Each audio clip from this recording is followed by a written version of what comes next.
বাড়িতে বসেই মিলবে বিধায়কের সার্টিফিকেট। বনগাঁ উত্তরের চালু ডিজিটাল পরিষেবা।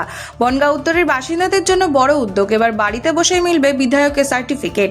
এই ডিজিটাল পরিষেবার সূচনা করলেন রাজ্যের খাদ্যমন্ত্রী তথা বনগাঁ উত্তরের বিধায়ক অশোক কীর্তনিয়া। এই উপলক্ষে চালু করা হয়েছে একটি নতুন ওয়েবসাইটও। এর মাধ্যমে সাধারণ মানুষ ঘরে বসে প্রয়োজনীয় বিধায়কের সার্টিফিকেটের জন্য আবেদন করতে পারবেন। মন্ত্রিত্বের দায়িত্ব পাওয়ার পর রাজ্য জুড়ে ব্যস্ততা বেড়েছে অশোক কীর্তনিয়ার।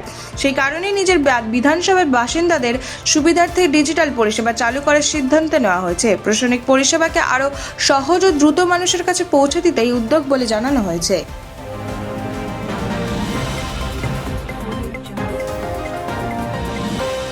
পাহাড়ে ভারী বৃষ্টির সতর্কতা, ডায়না নদীতে শুরু ড্রেজিং। উত্তরবঙ্গে ভারী বৃষ্টির পূর্বাভাসের মধ্যে সতর্ক প্রশাসন। ভুটান, দার্জিলিং ও সিকিম পাহাড়ে টানা বর্ষণের আশঙ্কায় ডায়না নদীতে শুরু হয়েছে ড্রেজিং এর কাজ।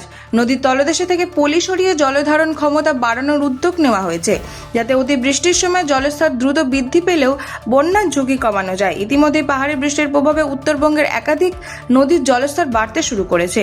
প্রশাসনের এই আগাম পদক্ষেপে স্বস্তির নিঃশ্বাস ফেলছেন ডায়না নদী সংলগ্ন এলাকার বাসিন্দারা।